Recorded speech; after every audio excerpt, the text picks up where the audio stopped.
Hi guys, Dr. Jamie Jo again. So today we are going to talk about the things that I put in people's teeth and use in their mouths and why the science part of it and knowing the science is so ultimately important. So one thing to definitely remember, a lot of these materials, which was actually the very first class, one of the very first classes I had in dental school was dental materials. And if I'm being honest, it was boring. I wish that I could go back and retake it now, though. This many years later, I mean, the materials have changed a lot. The science behind them can be a little bit tedious. And the big thing about these people that study these materials is they study them in a lab. But the biggest thing that I started saying before is what changes those materials?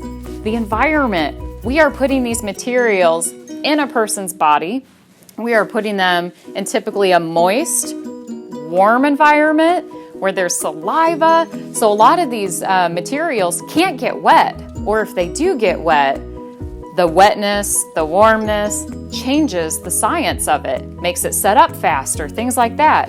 So I'm kind of going to go through, I'm not going to go through every material, I'm just going to go through some of the common ones and just talk to you guys about how we do it.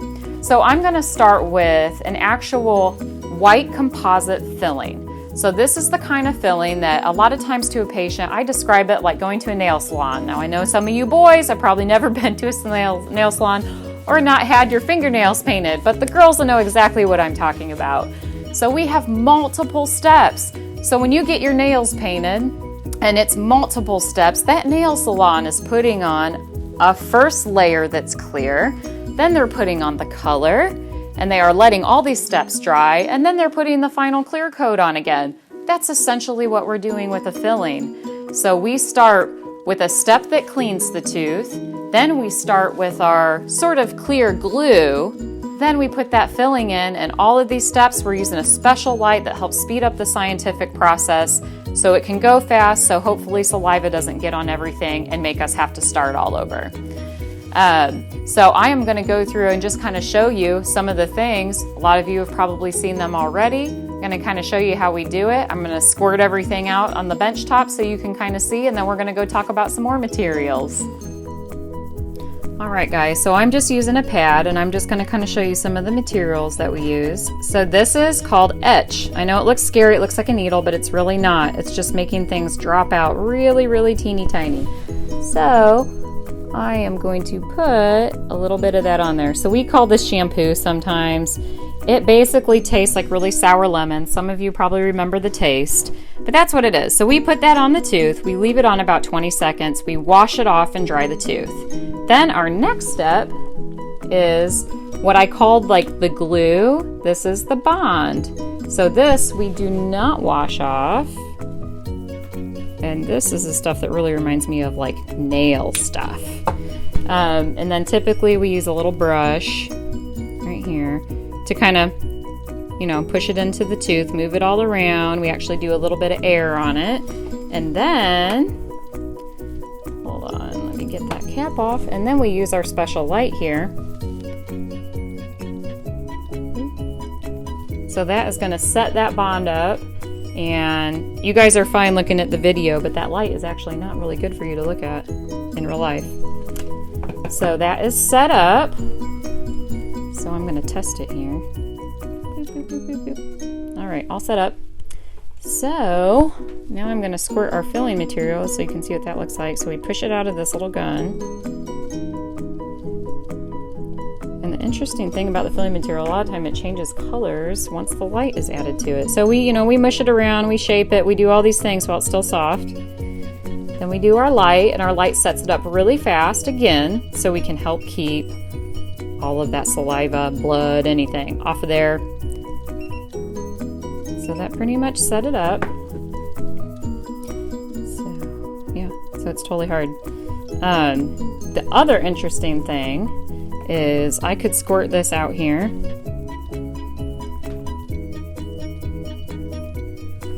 And I could just leave it on the bench top, and probably within a minute this would set up on its own. Basically, that light is just a high-strength light that makes it set up a lot faster. Now, the one thing that we worry about, though, this is a dental science material type thing. Back to that boring class I was talking about, is things actually shrink when they set up. And that's the best way that I can describe it is like a sidewalk. Okay, so I was just talking about a sidewalk. When they pour cement in a sidewalk, obviously it's wet for a while, but it takes time for it to build up. It actually shrinks a little bit. That's the same exact thing with these materials in the mouth. They shrink, so we can't put a huge glob of it because number one, that light is not gonna penetrate a huge glob this big. We have to put it millimeters at a time, and we have to know every material is a little different. So we actually have to get that insert in that box out, read through the materials, So once you get comfortable with the material, you kind of stick with it, unless there's some new, better material that comes along. But you have to know each material is a little different. The light may only penetrate 3 millimeters in one material, but maybe it does 5 millimeters in another. So we have to incrementally add. We add, push it down, use the light. Add, push it down, use the light. So it takes step by step, and of course, all the while, we're trying to keep it dry, making sure that the patient's not feeling anything. There's a lot of things that we have to take into account, but that's ultimately important why I have an assistant who helps keep the tongue out of the way. We want to make sure the tongue's not getting cut by anything. So there's a lot of stuff that we have to think about because the human mouth is incredibly difficult to deal with, much easier when we're working on just like a little model as opposed to a real mouth. So that is just something to know, and why the dental materials part of things. So even people that don't go to dental school, but maybe they're in engineering, they may end up working for a dental material company down the road and designing materials that go in these people's mouths, yet they don't go to dental school. Totally normal for all those science-based interests to go, in other aspects of the healthcare industry. So the next thing we're going to talk about is impressions, which a lot of you guys have probably had done, and stone models. And that's kind of the last little thing that we'll talk about with materials. Of course, I'm going to show you guys some of this stuff when you come in the office, and I'll definitely need some volunteers. So get excited. This is when it gets a little bit messy, and we'll talk a little bit about what the materials are made of, and we will go from there. Okay? Bye, guys. All right, guys, so I'm going to take one for the team right now, okay? I'm going to mix up this impression material, and I am going to show you how we do it. You don't have to suffer through it setting up. I will pause the video for that. But, so what the kind that we're using, you can see right here, this is called alginate. This is pretty much one of the first impression materials. This is what a lot of you have probably had in your mouth. When you go to the orthodontist, they actually have flavored alginates. They're really nice. They have nice little flavors. Ours is just no flavor at all. But basically, impression materials, what they're doing is they're setting up in our mouth. We use a tray, and it is kind of going in all the nooks and crannies. So then when it sets up and we take it out, we can actually pour stone into that and then make a model. We're going to go through that. I'm going to show you. This particular kind, alginate, again, has been around forever. It's actually made from seaweed. So that is I just feel like very interesting. The good thing about it is that it's not going to go in and get locked underneath bunches of areas. I had a patient a few weeks back who was older and actually had really loose teeth. And so I was really worried about using any other material besides this, because if it was too strong and kind of got in all the nooks and crannies, I could have pulled his teeth out when we pulled that impression out. So we decided to use alginate because it's very forgiving, rubbery. The thing about alginate is it starts to warp, meaning it can kind of change shape and dry out within 30 minutes. So you actually have to pour up the model really fast. So I am going to show you all that. So what we do is I put 2 scoops of the alginate in here, and look, we have this handy dandy little thing right here. I mean, this is chemistry. If this isn't chemistry, I don't know what is. And it says 1, 2, 3 scoops of water. Super easy. So I am going to pour that in here. And I'm going to start mixing it up with my little spatula here. Now, normally my assistant's doing all this, but I did a lot of this in dental school when we didn't have assistants. So it gets kind of slime-like, Play-Doh-like. And really this stuff sets up pretty fast, so I want to get it in the tray fast. And I chose a tray that's a little bit too big for my mouth. But I will deal for sake of learning. Okay. And I stick it in and hold it in.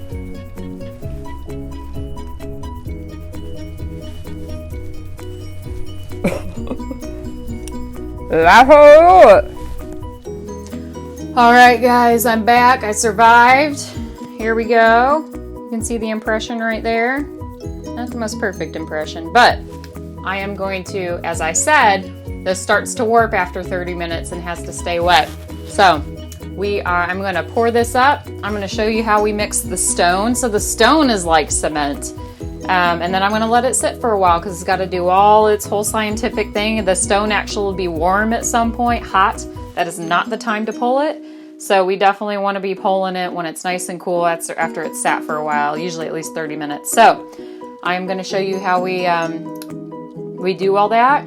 Keep getting some of the pieces of it out of my mouth and we'll go from there. All right, guys, I'm back.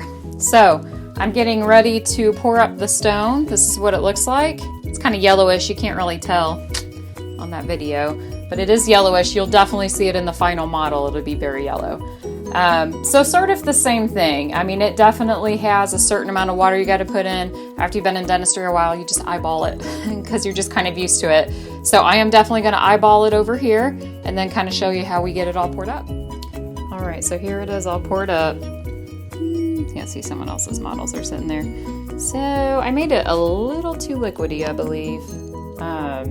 So we'll see how that kind of, hopefully the teeth don't break off when I pull it, but we will see. All right, guys, so I have my model in the impression. I'm just gonna wiggle it. All right, so there you can see. There's my teeth right there in the stone model.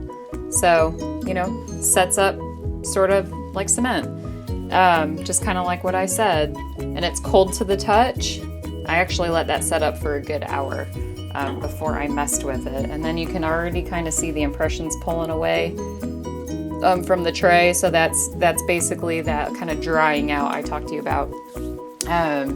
The other thing that we use that does involve lots of mixtures is cement. We have to mix cement in varying ways. We used to have to do it with powder and liquid. Luckily, it comes out in a little syringe now, super easy.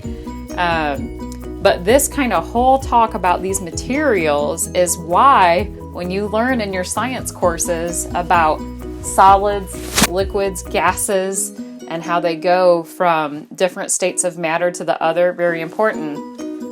This started off as a powder, and then it went to a liquid, and then went to a solid, and it cannot go back. This is irreversible. I cannot make this go back into the liquid or the powder again.